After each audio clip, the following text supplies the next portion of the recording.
Her son and daughter-in-law threw her out into the basement, thinking she would put up with it. But a month later, they were looking for a new place to live. Subscribe and tell me in the comments what city you're from. The morning sun filtered through the gauzy curtains of Loretta James's small apartment for the last time. The light, soft and hesitant, crept across the worn linoleum floor, brushed against the chipped edges of the wooden dresser, and came to rest gently on the modest suitcase propped beside her chair. She had packed it the night before, folding each garment with care, pressing her hands against the familiar fabrics as though she could hold on to the years that had passed. There were no tears, only a quiet solemnity, the kind that settles into the bones of a woman who has learned to hold her emotions close, like secrets. Loretta was 69 years old and had spent every day of her adult life working, first as a cleaner in the homes of the affluent, then as a cafeteria cook, and later as a home health aide.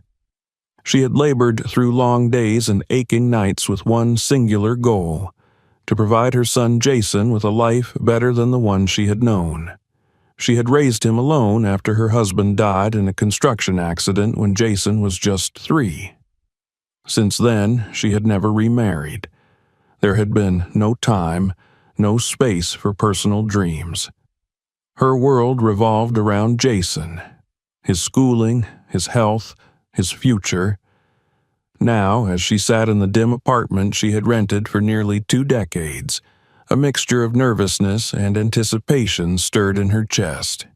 Today, she would be moving in with Jason and his wife, Ashley. The thought brought a cautious smile to her face. Jason had always been a good boy, smart, respectful, kind. He had graduated from college, landed a job in software development, and just 2 years ago married a bright young woman from a well-to-do family.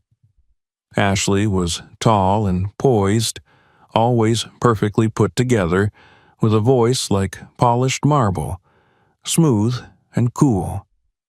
Loretta didn't know her well, but she tried not to let that worry her. After all, Ashley had insisted that it was time for Loretta to live with them. "It only makes sense," Ashley had said during a phone call. "You shouldn't be alone anymore. We have the space. Come live with us." It had seemed like a blessing. Jason had co-signed the purchase of a spacious house in the suburbs, and Loretta, without hesitation, had offered to sell her apartment and contribute the proceeds to help with the down payment. It felt natural. She wasn't giving up anything, just helping her son build a future. The idea of living under one roof with a family again warmed her heart. She imagined helping with the grandchildren, cooking meals for the family, tending a garden like she used to. She pictured laughter in the kitchen, Sunday dinners, soft little feet running to her room in the mornings. It would be like a second chance at family life, a new beginning.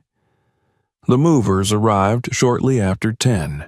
Loretta watched them load her belongings into the truck: a modest dresser, a few kitchen boxes, a worn armchair, and the most precious item of all, a hand-carved cedar chest that had belonged to her grandmother. She had packed it herself, lining it with family photographs, her late husband's watch, Jason's childhood drawings, and the embroidered baby blanket she had stitched decades ago. She placed it on the truck last, standing for a moment beside it, her hand resting on the wood. She whispered a quiet prayer, not for luck, but for peace. The drive to Jason and Ashley's house was quiet. Loretta rode in the passenger seat beside the driver, watching the city shrink away and the houses grow larger and farther apart. When they pulled into the driveway of the new house, Loretta blinked against the sun. The house was beautiful, a 2-story brick colonial with white shutters and a wide front porch. There was a maple tree in the front yard, its leaves turning the deep red of early autumn. A stone path wound through a freshly manicured lawn, leading to the front door where Ashley stood waiting, smiling. "Welcome, Loretta," she called out, stepping forward to greet her. Her hug was light, brief. Her perfume was sharp and floral, lingering in the air as Loretta stepped back. "Thank you, baby. It's good to be here," Loretta replied. Jason emerged from the garage, arms open. He was tall and broad-shouldered, with his father's steady eyes. He pulled his mother into a long hug, patting her back with affection. "You look great, Mom," he said, his voice warm. "We're so glad you're here." Inside, the house was everything Loretta imagined. Spacious, immaculate, filled with light and elegant furniture. Hardwood floors gleamed beneath the large windows, and the air smelled faintly of lemon polish. Ashley led her on a brief tour, through the living room with its high ceilings and beige sectional, the open-concept kitchen with marble countertops, the dining room with a long oak table. She showed Loretta the guest bedroom on the main floor, a cozy space with soft blue walls, a queen-sized bed, and a window overlooking the backyard. "This will be your room," Ashley said, clasping her hands in front of her. "We thought it would be nice for you to be near everything, no stairs." "It's lovely," Loretta said sincerely, placing her suitcase gently on the bed. "Truly lovely." For the first few weeks, everything felt like a dream. Loretta rose early, as she always had, and made coffee before anyone else stirred. She cooked breakfast, helped pack lunches, and waited by the door to hug the children goodbye when they left for school. In the afternoons, she folded laundry, watered the potted plants, and made dinner before the family returned home. She never asked for anything. It felt good to be needed again, to be useful. Jason thanked her often, with a kiss on the cheek and a tired smile. Ashley complimented her meals. "So comforting, Loretta, thank you." Even the children, Kayla and Benjamin, seemed to enjoy having her around. Kayla liked to sit at the kitchen table and color while Loretta peeled potatoes. Benjamin, shy at first, began bringing her his favorite books to read before bed. In quiet moments, Loretta would sit on the back patio, a cup of tea in hand, watching the wind move through the trees. She felt safe here, surrounded by family. She imagined this was what retirement was supposed to feel like, a reward for all the years of sacrifice. Still, there were moments, small, fleeting ones, that gave her pause. Ashley's smiles sometimes didn't reach her eyes. Once, during a conversation about rearranging the living room, Ashley had said, "We want it to look cohesive, you know? Not like older furniture mixed in." Loretta had nodded politely, ignoring the implication. Another time, she had offered to pick up Kayla from ballet class only to be told, "It's okay, Loretta, you've done enough today." The words were gentle, but they lingered in her mind. She didn't speak of these things. She told herself not to overthink, not to create trouble where none existed. After all, she had been given a beautiful room, food, security, and the love of her family. She had everything she had ever hoped for.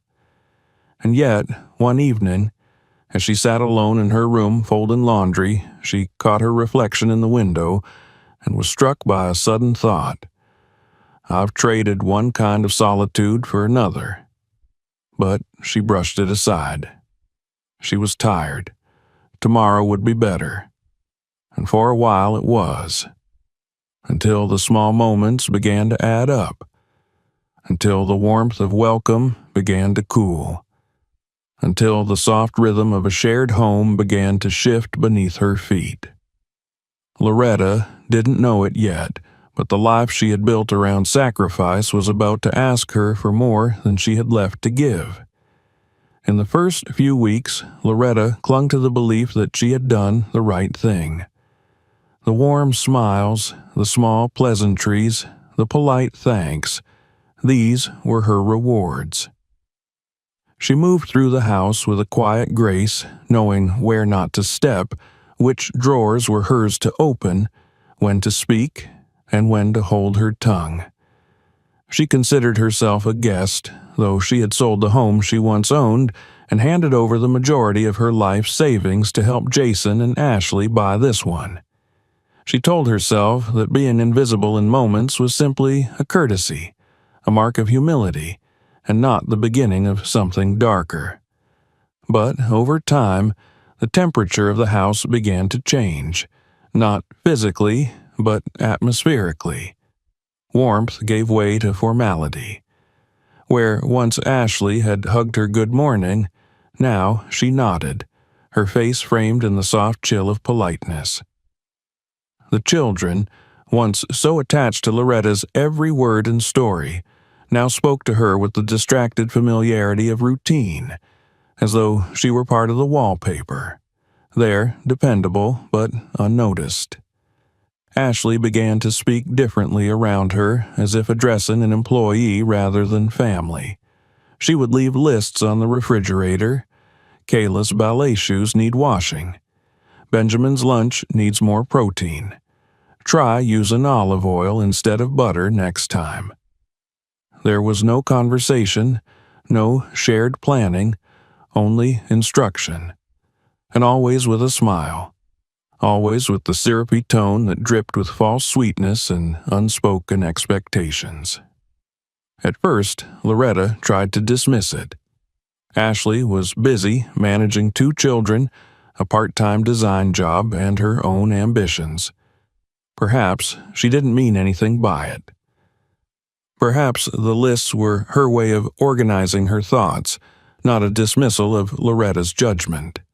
But the feeling grew with each passing week. It was in the way Ashley moved around her, as if Loretta's presence were inconvenient. It was in how she corrected the way Loretta folded the towels. I just like them rolled this way, more spa-like. It was in how she asked Loretta not to interrupt while she and Jason were speaking, even if Loretta had only meant to ask whether they'd be home for dinner. Jason remained largely absent. Work demanded long hours, and he often came home late, kissing his wife quickly and his children more slowly, but rarely sitting down long enough to notice the shift in atmosphere. When Loretta tried to speak with him about small things, the new neighbors, a book she was reading, a strange noise in the basement, he would nod distractedly, checking his phone, already half in tomorrow's meeting. "That's great, Mom," he'd say, not hearing what she said. "I'm glad you're settling in." In truth, Loretta was not settling in. She was settling down, shrinking herself to fit into smaller corners, avoiding the living room when Ashley had friends over, choosing to eat her meals early so she wouldn't intrude on the family's evening routine, making herself so useful during the day that no one could accuse her of being a burden. The grandchildren's behavior began to change too, not out of malice, but from the quiet cues children pick up when adults shift their tone. Kayla started leaving her laundry on Loretta's bed without asking. Benjamin would drop his dirty dishes in the sink with a vague, "Grandma'll get it." No one thanked her any more for the breakfast she made every morning, the dishes she washed, the floors she mopped. The family simply moved around her as if she were a part of the house itself. Then came the Sunday brunch. Ashley had invited a group of women from her yoga class. They arrived in a flurry of pastel dresses and oversized sunglasses, laughing loudly as they sipped mimosas in the garden.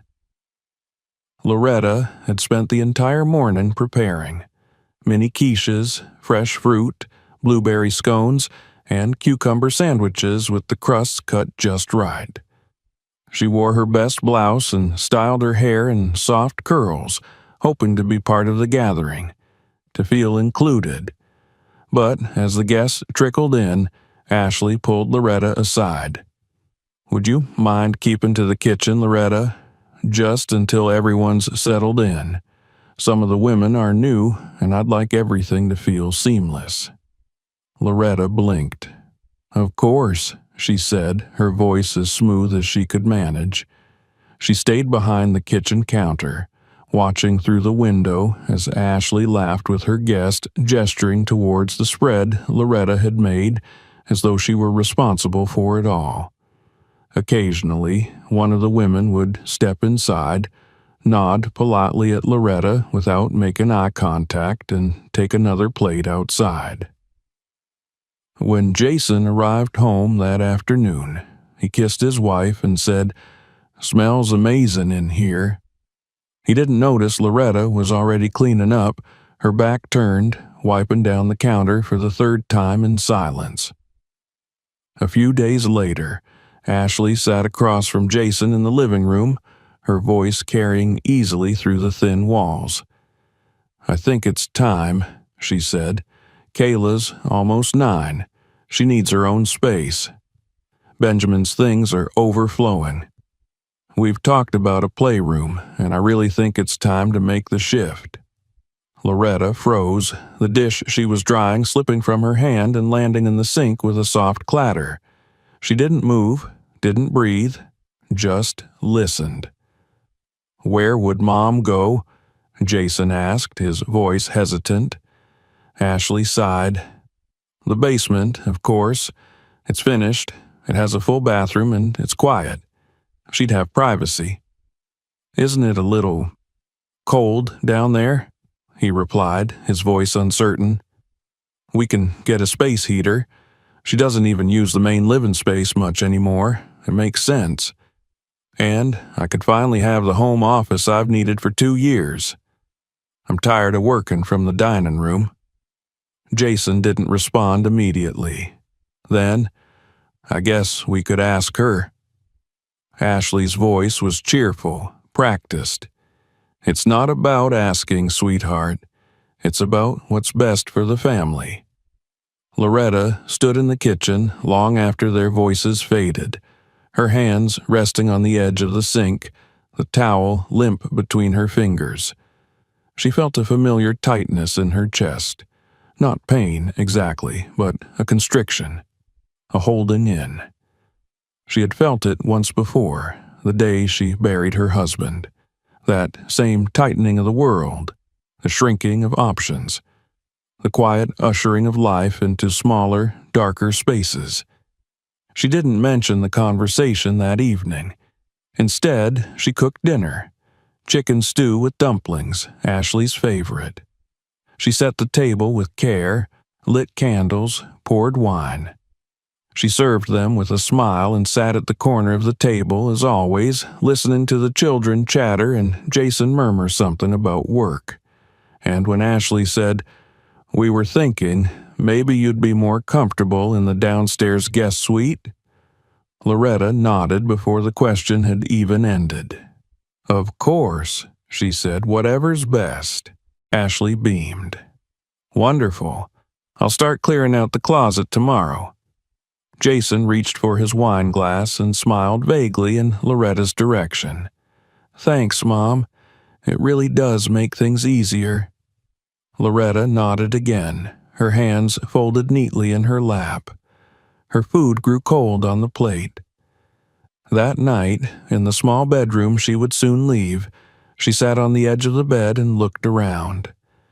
The curtains she had sewn herself, the framed photo of Jason as a toddler, the lamp she had bought at a flea market in her 20s. All of it would go with her, of course, but the sense of place, of belonging, would not. That would remain upstairs, locked in the bright rooms of those who no longer saw her as anything but a fixture. She pressed her hand against her chest, felt the steady thump of her own heart, and whispered a reminder to herself. "You are still here." But deep down, she already knew. She was being moved, down, away, beneath. Not because of space, not because of practicality, because she no longer fit into the picture they wanted to paint, because she reminded them of things they didn't want to see, Sacrifice, age, skin, servitude. And now they wanted her out of the frame entirely. The weekend came without fanfare. The weather had turned unseasonably cool, and the overcast sky mirrored the dull ache in Loretta's chest. She had spent the days leading up to the move in quiet preparation, carefully packing her things while trying to suppress the grief that clung to each gesture. Ashley had already begun moving boxes into the room that had once been hers, speaking in a chirpy tone about the new office setup. Jason offered to help carry her furniture downstairs, but his movements were hurried, distracted, more like fulfilling an obligation than helping his mother transition into a new space. The basement had once been used for storage, a place where seasonal decorations, outgrown baby items, and boxes of old college textbooks sat gathering dust. The guest room in the basement was technically finished. It had drywall, a small bathroom, and a window high on the wall that let in a sliver of light, but it bore none of the warmth or intention of a lived-in space. The walls were painted a washed-out beige, and the ceiling hung low enough to make Loretta feel like she had to stoop. The air smelled faintly of concrete and something older, something forgotten. As Jason lowered her cedar chest onto the thin carpet, he wiped his hands on his jeans and gave her a forced smile. There we go. All set. Loretta looked around. The bed barely fit against the far wall. Her dresser was tucked awkwardly in the corner beside the door, and her reading chair had been left upstairs because there simply wasn't room for it here. There was a shelf near the window where she placed her family photos and the small plant Kayla had given her on her last birthday. The space felt temporary, as if she were a guest in her own life. Ashley appeared in the doorway, arms crossed. It just needs a little sprucing up, maybe a rug or some curtains. I'm sure you'll make it cozy. Loretta nodded, the muscles in her neck stiff from holding herself upright. I'm sure I will. They left her alone shortly after, retreating upstairs, where their voices soon resumed their normal volume, muffled but distinct above her. Loretta stood in the middle of the room for a long while, unsure of where to begin. The small window offered little natural light, casting long, bluish shadows that stretched across the bed. She turned on the overhead light, a harsh, buzzing fixture that made the room feel more like a basement than ever, and sat slowly on the edge of the bed. It creaked beneath her, the mattress too soft, as if even it had given up holding her weight. She looked around, taking in the view. The silver pipe that ran along the ceiling, the exposed air vents, the humming of the furnace kicking on somewhere behind the wall. This would be her world now. A room under the house, out of sight, out of mind. Over the following days, Loretta tried to maintain her routine. She rose early, quietly climbed the stairs, and began breakfast before anyone else stirred. She made pancakes on Saturdays, as she always had, carefully measuring the batter, adding a touch of cinnamon the way Benjamin liked. She laid out plates of food, poured juice, and filled thermoses. No one commented. Jason would murmur a tired, "Thanks, Mom," on his way to the door, barely glancing at her. Ashley often grabbed a protein bar instead, muttering something about Pilates or errands. The children would eat and rush out, never once asking why Grandma no longer sat at the table with them.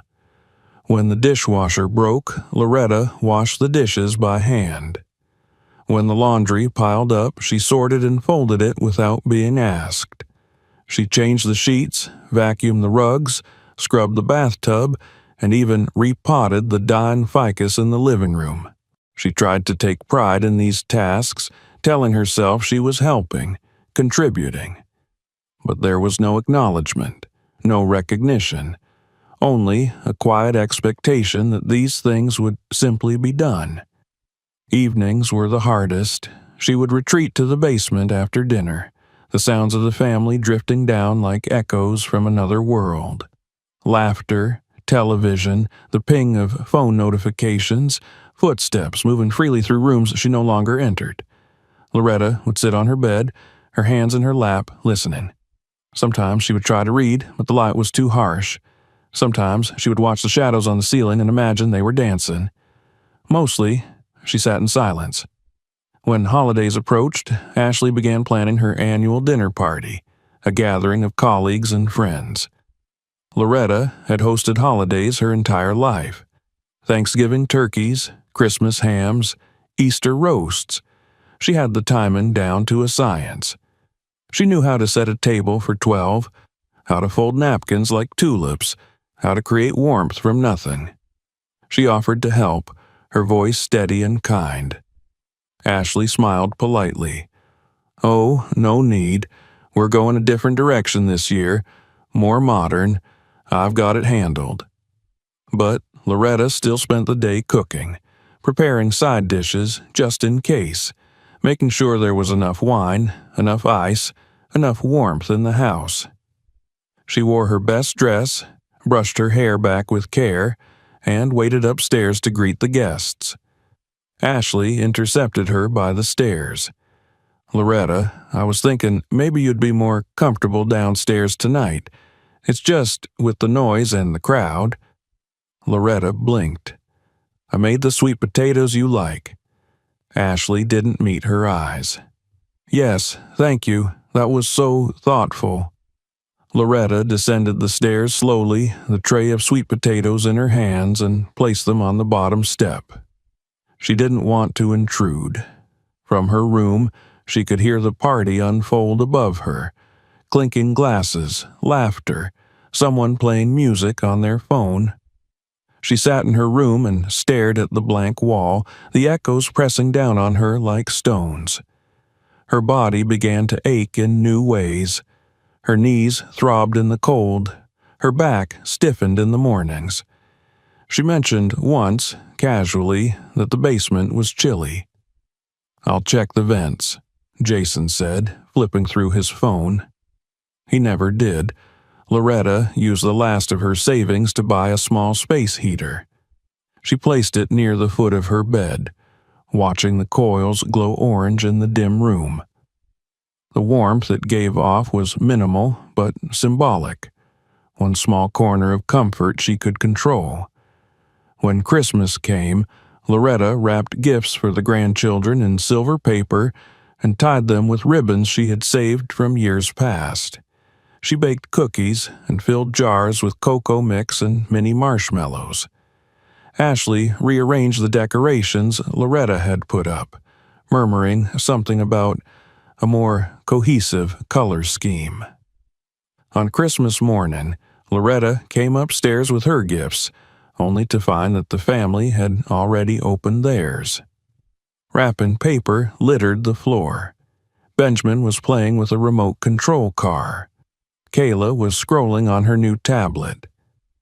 "Oh, we thought you were still asleep," Ashley said with a shrug. Loretta smiled. "Merry Christmas."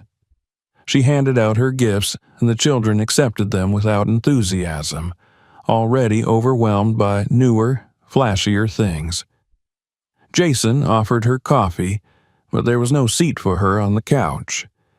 She sat on the floor beside the tree, her legs tucked beneath her, and watched them all move around her as if she were made of glass.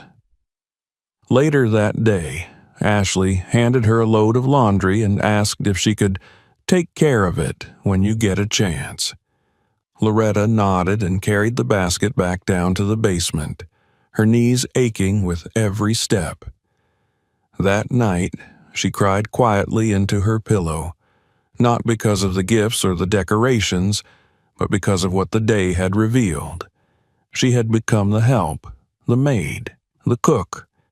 She had poured her love into this family, and they had sipped it carelessly, never pausing to wonder where it came from or whether the well might one day run dry. She was no longer a part of the family.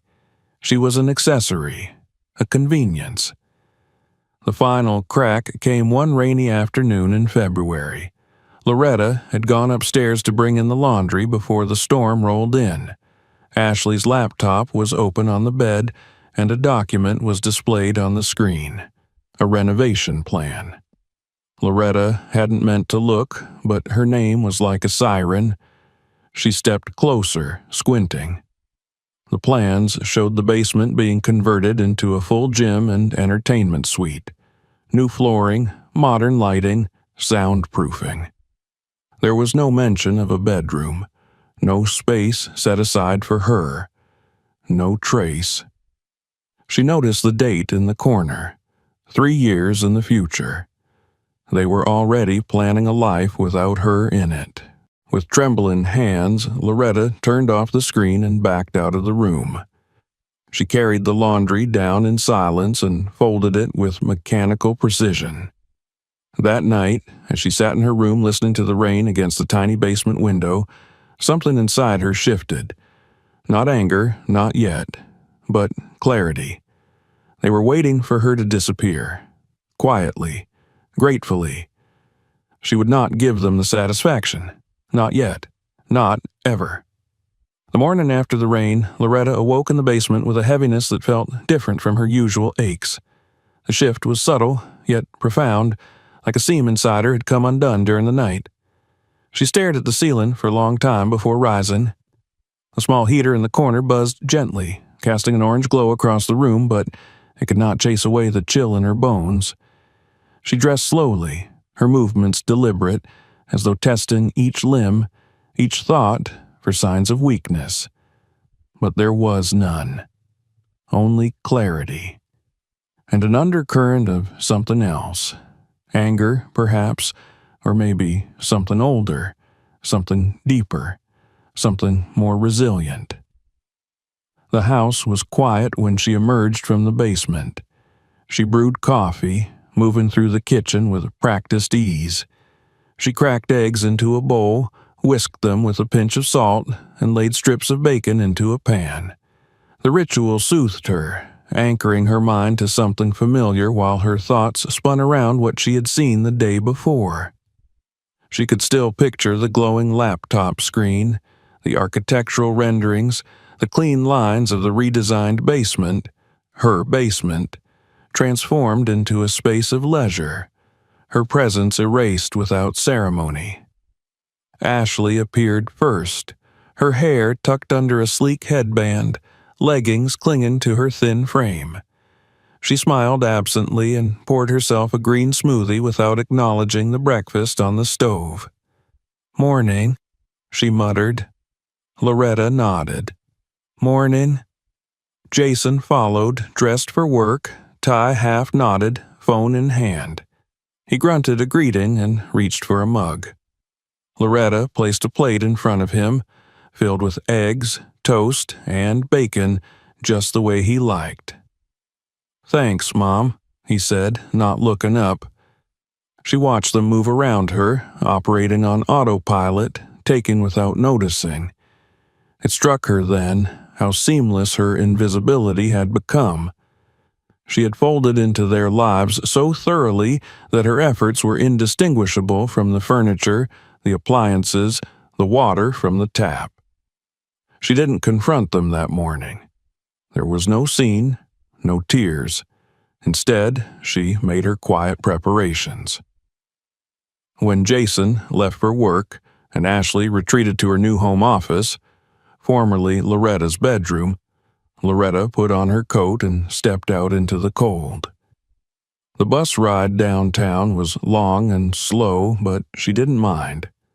She hadn't been into the city center in months, maybe years, and the movement through streets and neighborhoods felt like a return to herself. The sights outside the window were familiar in the way a childhood street remains etched in memory. Corner stores, faded murals, the church she once attended with Jason when he was small. It was a strange thing to realize how far she had traveled only by staying in place. She stepped off the bus near the bank where she had opened her account years ago. The lobby was warm and modern, filled with the hum of soft music and low conversations. A young woman in a blue blazer greeted her at the desk. "Good morning. How can I help you today?" "I'd like to speak with someone about a property loan," Loretta said, her voice steady. "It's regarding a home I contributed to financially. I believe my name is on the paperwork." She was led to an office with glass walls where a woman named Melissa introduced herself with a professional smile and a firm handshake.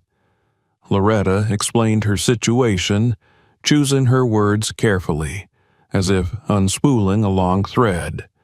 She spoke of selling her home, given the money to help her son and daughter-in-law purchase their new house, of signing papers she hadn't fully understood at the time, trusting that her contribution would be respected. Melissa listened attentively, occasionally typing into her computer or flipping through digital documents. Finally, she looked up. "It looks like you're listed as a party to the initial down payment agreement. The funds were registered as a non-interest-bearing loan, with a provision that grants you a 30% ownership stake in the property, provided you reside there." Loretta sat back in the chair, absorbing the words. She was not a guest. She was not living on kindness or charity. She was an owner. "If I were to move out?" she asked. "The agreement states that if you were to vacate the property voluntarily, the balance of your stake would need to be resolved, either through a buyout or by selling the property and distributing the proceeds accordingly." Loretta nodded slowly.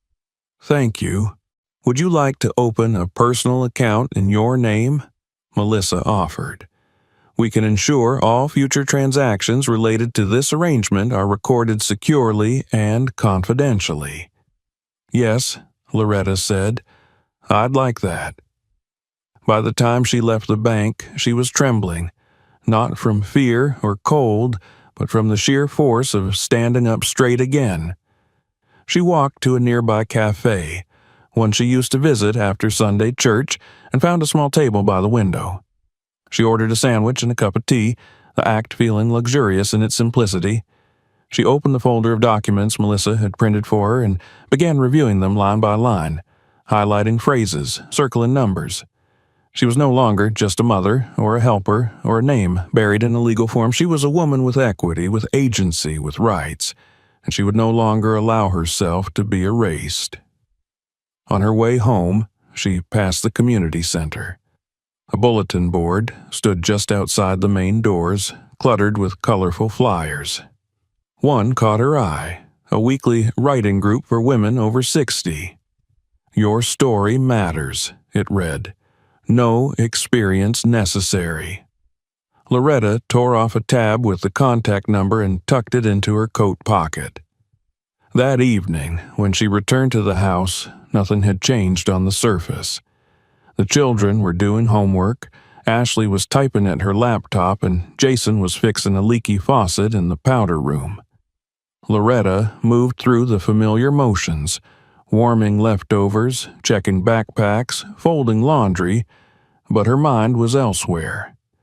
In the quiet of the basement, she sat at her small desk and began to write. Her hand moved slowly at first, then with increasing confidence. She wrote about the sound of pipes in the walls, the cold that crept into her bones, the silence of being unseen. She wrote about the renovation plans, the forgotten meals, the way her own name had vanished from every conversation upstairs. She wrote until her hand cramped, then sat back and exhaled.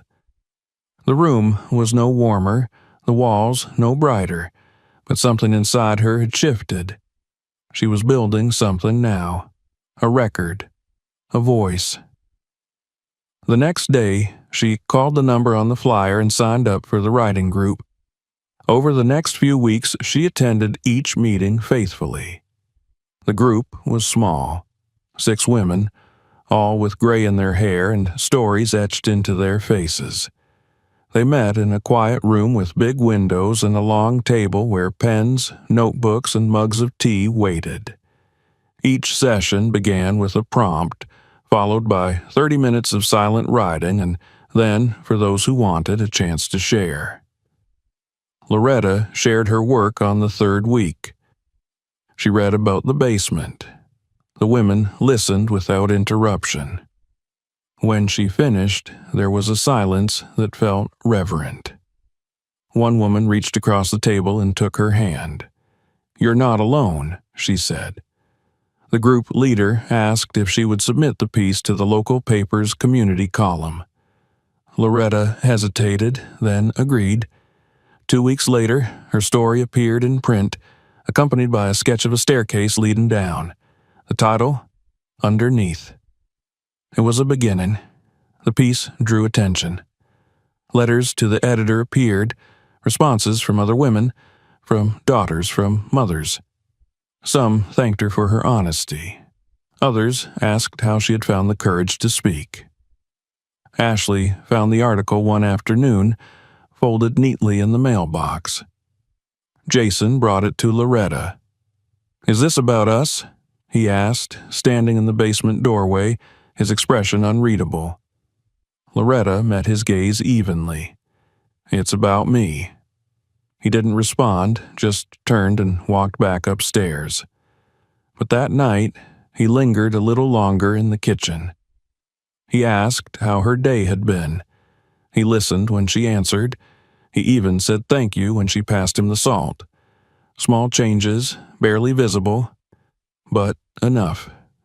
Loretta didn't need an apology, not right away. What she needed was her own space, her own name, her own plan.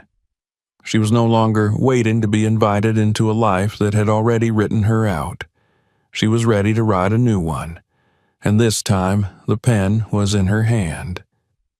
The morning after her piece was published, Loretta woke with a peculiar sensation in her chest. Not dread, not anxiety, but a lightness she hadn't felt in years. The kind of weightlessness that came, perhaps, not from the absence of burden, but from knowing one's burden had finally been named, acknowledged, and no longer had to be carried alone. Sunlight bled through the narrow window near the ceiling of her basement room, and for once she didn't resent its slant or its meagerness. She stared at the ceiling for several minutes before getting out of bed, letting herself simply be. Instead of going straight upstairs, she dressed in the nicest clothes she owned that hadn't been worn in years. A pale blue blouse and a pair of dark slacks she had purchased once for church, but had since buried in the back of the closet. She applied a touch of lipstick, brushed her hair into a soft twist, and, for the first time in months, looked at her reflection in the mirror and saw more than someone's mother or someone's help. She saw a woman with purpose. In the kitchen, she left a note. Gone out for the day, cereals in the pantry, Loretta. She didn't make coffee or fry bacon. She didn't pre-cut fruit or defrost chicken or organize the children's school bags. She slipped out the front door as quietly as the wind and headed to the bus stop with her handbag clutched tight and her heart beating like a drum. On the ride into town, she stared out the window, her eyes roaming freely across the streets, buildings, and passers-by as if seeing the city for the first time in decades. It wasn't so much the scenery that moved her, but the feeling of motion, of being carried forward without tether, without expectation. Her hand rested lightly on her bag, inside of which were the documents from the bank, a copy of her article, and a notebook with several newly scribbled entries. Each page felt like a breath, a piece of her voice retrieved from wherever she had hidden it.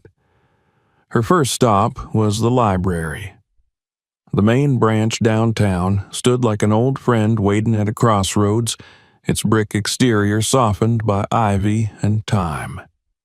Inside, she found the reading room nearly empty, the morning hours still quiet. She walked through the aisles slowly, grazing her fingers along the spines of books, reacquainting herself with the feeling of choosing something just for her.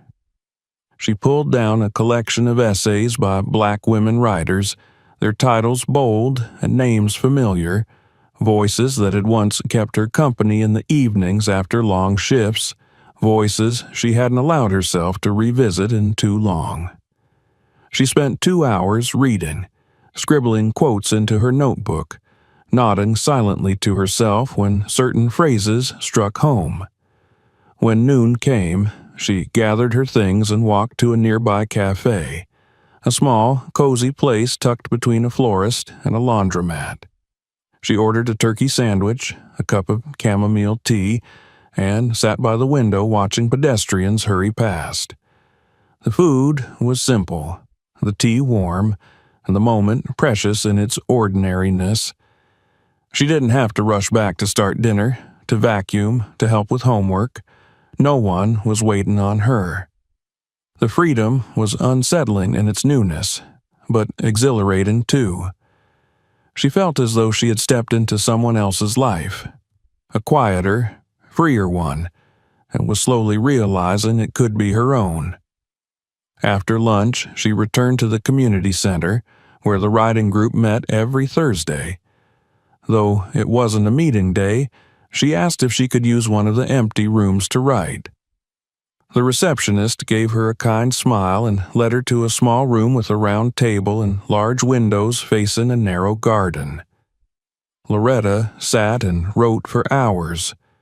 She wrote about the box in her chest filled with memories she couldn't explain to anyone in the house above her. She wrote about motherhood, about silence, about the ache of being helpful to the point of invisibility. She wrote about being dismissed not through cruelty, but through persistent disregard. And as she wrote, she felt something unfurl within her, something long tangled and coiled begin to stretch and breathe.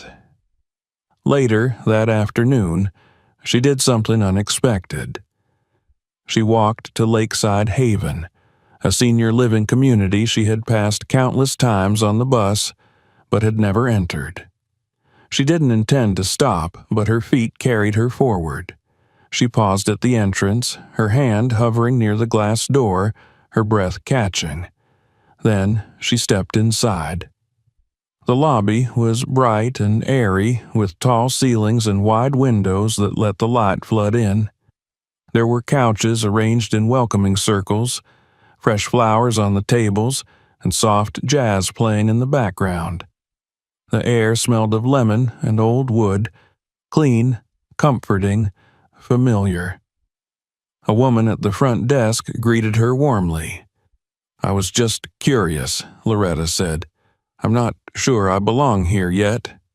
"Curious is a great place to start," the woman replied and handed her a brochure. "We offer tours every day. Would you like to see the place?" Loretta hesitated only a second. Yes, I would." She was led through hallways with bright artwork on the walls, into a library, a craft room, a small auditorium, a sunroom with rocking chairs facing the lake. They passed a dining hall filled with people chatting, reading, playing cards. The energy was calm but vibrant, not like a nursing home but a campus, a sanctuary.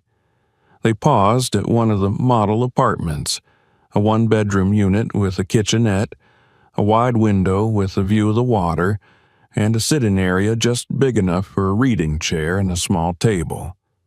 It was modest, but it was enough. It was hers if she wanted it.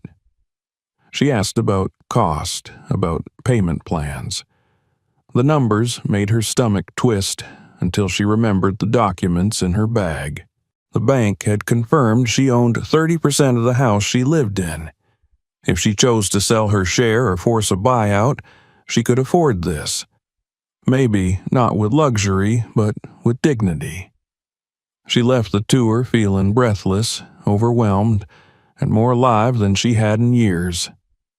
Outside, the sky was tinged with the pink of early evening, and the lake shimmered softly behind the trees. She stood there for a long time, letting the wind graze her cheeks. She'd come with no plans, no vision, no certainty, and yet here she was, holding a map to a life that didn't require silence or servitude. When she arrived home, it was after dark. Jason met her at the door, his expression caught between worry and annoyance. "Where have you been?" he asked. "We've been trying to call." "I went out," Loretta said, hanging her coat carefully. "I left a note." "Well, we didn't know when you'd be back. The kids were asking for you." "I'm sure they managed," she said gently, moving past him. Ashley was in the kitchen, a smoothie in her hand, her eyes narrowed.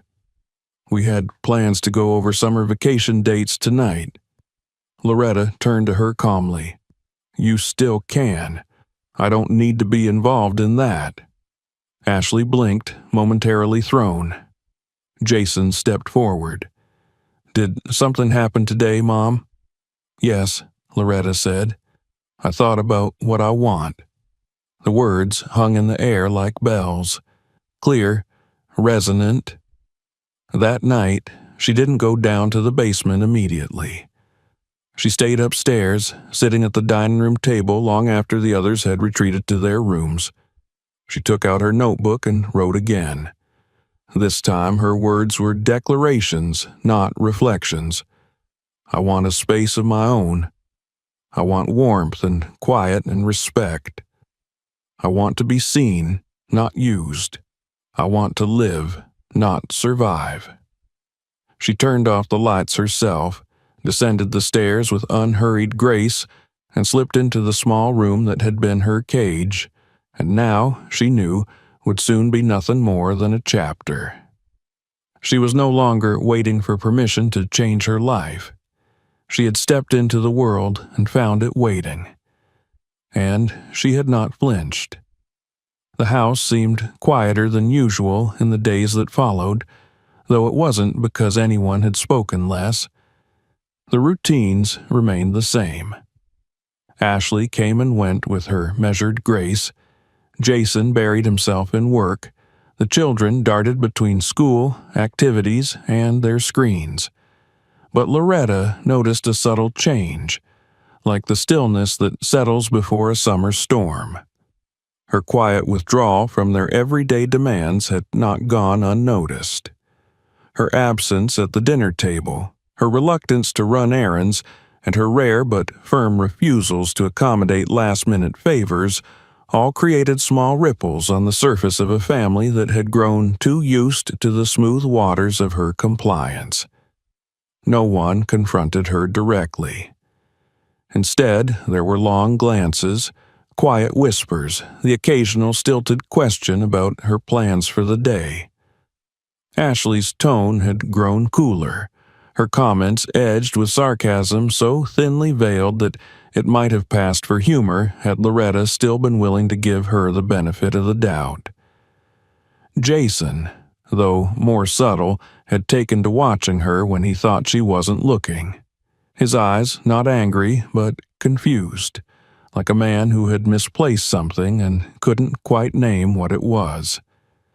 The pressure came to a head one Thursday evening after dinner.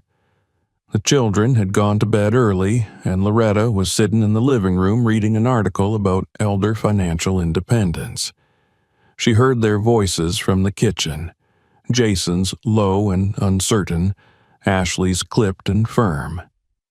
"She's acting different," Ashley said, her voice barely hushed. "She's pulling away. And that article, was about us. Don't pretend it wasn't." "I don't know," Jason replied. "She said it was about her." "Please," Ashley snorted. "The basement, the silence, the being used. She might as well have put our names on it." "Well, she's not wrong," Jason said after a pause. Loretta froze. Ashley gasped. "Excuse me?" "She's not wrong," he repeated, slower this time. "We've depended on her more than we should have. I didn't even realize." Ashley cut him off. "Oh, don't turn this into a guilt trip. She's lived here rent-free for years. She's had a place to stay, food, access to the kids. What more does she want?" "She helped pay for the house," Jason said. Ashley fell silent. Then, in a voice sharp as ice, she muttered, "And now she wants to take it back." The words struck Loretta like a slap. She closed the laptop gently and stood. Her legs were steady, but her heart pounded. She walked to the kitchen doorway and stood there, watching them. They hadn't noticed her approach. "I do," she said simply. Ashley turned, startled. Jason looked up, his eyes wide. Loretta stepped fully into the room. "I do want to take it back. Not because I want revenge, not to punish, but because it's mine. Because I'm done living in a space where I don't exist unless I'm needed." Ashley opened her mouth, but Loretta raised a hand. "I've been thinking about this for a long time. I've spoken to the bank. I've read the agreement. I know what I contributed and what that means legally. But more importantly, I know what I deserve." Jason's mouth opened and closed again. "Mom, I'm moving out," she said. "I've put down a deposit at Lakeside Haven. I'll be moving in 3 weeks. The silence that followed felt as dense as smoke. Ashley recovered first. "This is ridiculous," she said, her voice rising. "You're just going to leave? After everything we've done for you?" Loretta turned to her. "Everything you've done for me?" Her voice trembled now, but not from weakness. "Ashley, I gave up my home. I gave you my savings. I helped raise your children. I've cooked, cleaned, folded your laundry, organized your life, while you pretended I was a burden."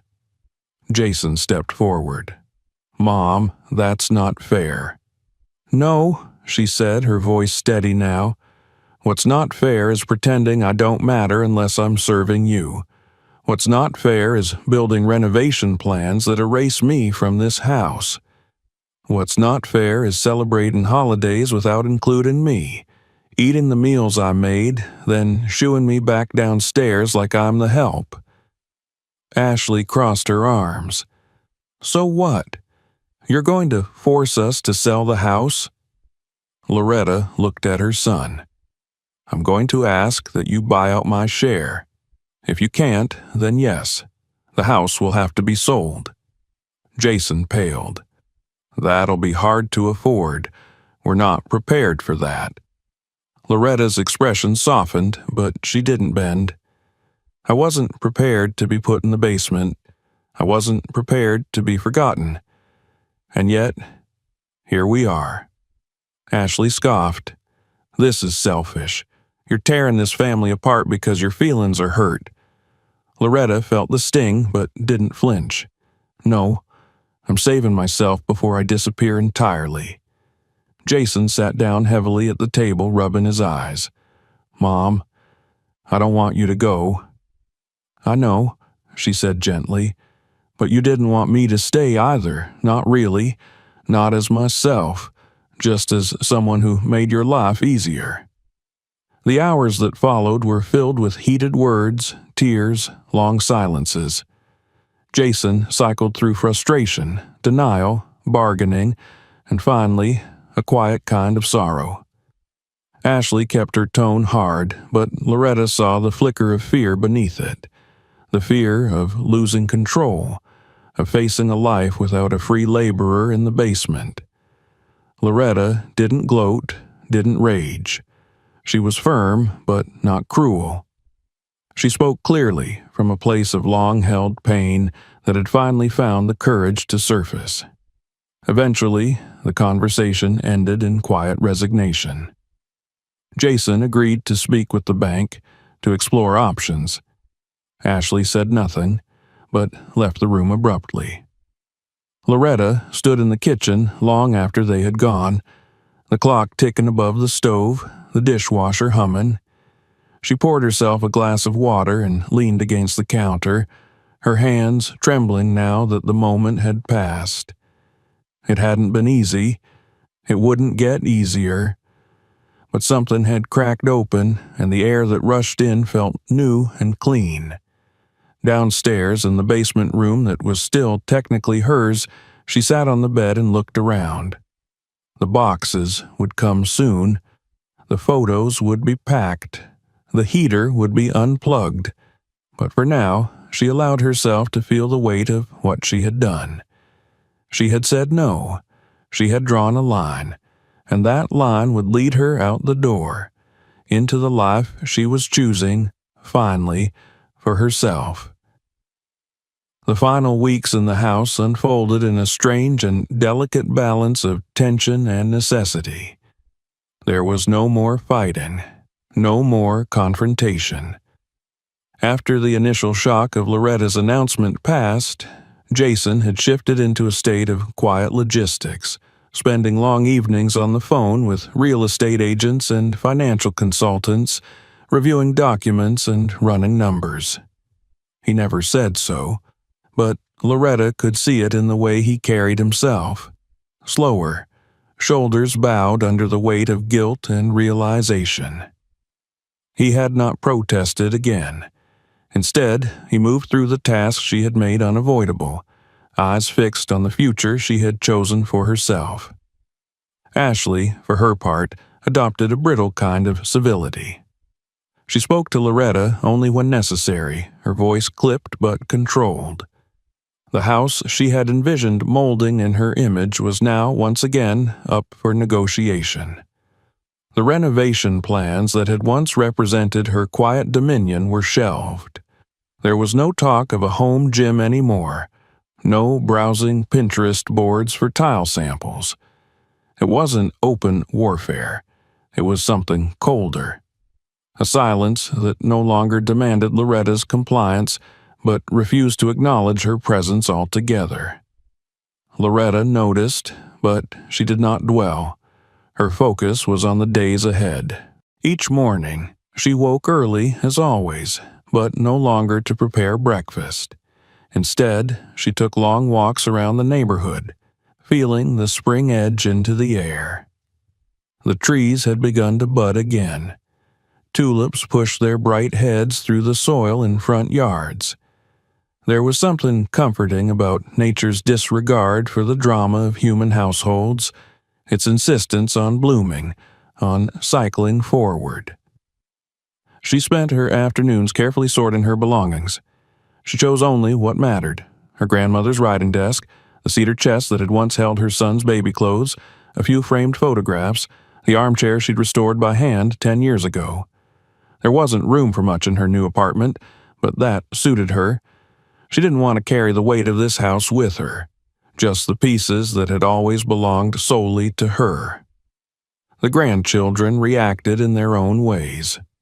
Benjamin, still young enough to view the world in simple terms, was mostly concerned with logistics. "Who's going to make my lunch now?" he asked one afternoon, frowning as he bit into a soggy sandwich Ashley had packed. Loretta smiled and patted his head. "Your mama will, but I'll teach her the secret to my sandwich before I go." "Can I visit you?" he asked. "Will you still have snacks?" "I'll always have snacks," she promised. Kayla was more observant, more cautious. She had always watched with eyes that saw more than adults expected.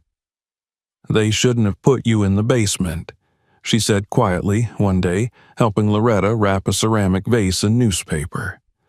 Loretta paused and looked at her granddaughter, touched by the honesty.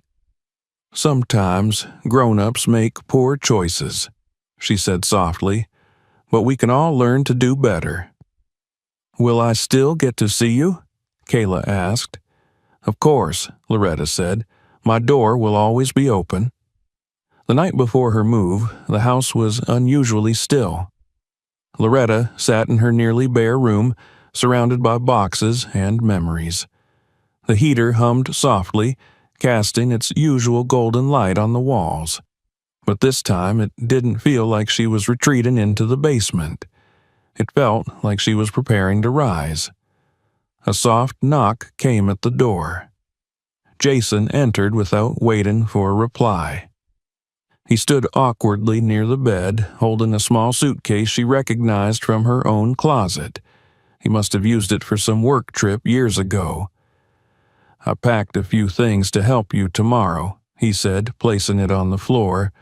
"Some towels, soap, little things." "Thank you," she said. He sat beside her, elbows on his knees. They sat in silence for a while, the way they used to on the porch of their old home when he was a boy, just watching the world. "I've been thinking about what you said," he began, "about how we treated you. I didn't see it, Mom. I really didn't. Or maybe I didn't want to." Loretta didn't respond, allowing him space. "I've always thought of you as the strongest person I know," he continued. "But somewhere along the way, I forgot that being strong doesn't mean being silent. It doesn't mean being invisible." She turned to him then, and her voice was warm but resolute. "You're my son. I would have walked through fire for you. I still would. But there's a difference between loving someone and letting yourself disappear for them." "I'm sorry," he said, and his voice cracked. "Dad would be ashamed of me." "No," she said gently. "He would understand. What matters is that you learn and change." "I want to," Jason whispered. "I want the kids to understand what family really means. Not just obligation, but respect, dignity." "I want that too," she said. The next morning, Loretta rose before dawn. She dressed in the cornflower blue dress Frank had always loved, put on the pearl necklace he'd given her for their 30th anniversary, and stepped out into the early light. Jason helped carry her last suitcase. Marcus, her friend from the writing group, met her outside with a warm smile in his old sedan. Ashley stood by the door, arms crossed. She said nothing but accepted the cookbook Loretta handed her, a handwritten collection of family recipes. "For Mason's lunches," Loretta said simply. Ashley nodded, and her voice, for once, was almost sincere. "Thank you." They didn't hug. Loretta didn't expect it. The grandchildren clung to her, tears in their eyes. She kissed their cheeks and whispered promises of visits, of sleepovers, of cookies and bedtime stories. She gave Benjamin a set of watercolor pencils. She handed Kayla a vintage jewelry box that had once belonged to her own mother. To Jason, she gave a photograph. It was one he hadn't seen in years.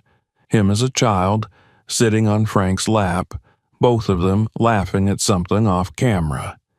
"Don't forget who you were," she said. And then she stepped into the car. Lakeside Haven was everything she remembered. The apartment was modest but bright, with wide windows that filled the room with sunlight. Her desk fit perfectly by the window, her chair nestled beside it like it had always belonged there. Marcus helped hang the photographs. The cedar chest sat at the foot of her bed.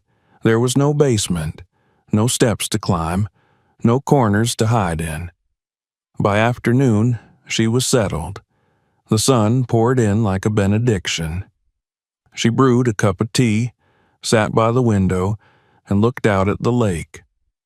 Her notebook was open on the desk, her pen ready. She didn't feel lonely. She felt whole. Over the weeks that followed, she found herself falling into a new rhythm. She joined the community book club. She taught Kayla how to paint with watercolors during her weekend visits. She walked with Marcus around the lake in the early mornings and attended writing workshops at the center. She submitted another essay to the paper. They published it with a short note. By popular request, another piece from Loretta James. One afternoon, a letter arrived in her mailbox from Jason. It wasn't long, but it was honest. He told her that he had started therapy, that he was beginning to understand patterns, expectations, the weight he had carried and passed on without realizing. He didn't ask her to come back. He didn't beg forgiveness. He just wrote, "Thank you for teaching me that it's never too late to be better." And that, Loretta thought, was enough. The lake outside her window shimmered. The wind moved gently through the trees. The chair beneath her creaked with familiarity. She picked up her pen and began to write. Not about what she had lost, but about everything she had found. If you enjoyed this story, don't forget to subscribe for more. Check out our other videos for more powerful stories like this one, and share this with someone who needs to hear it.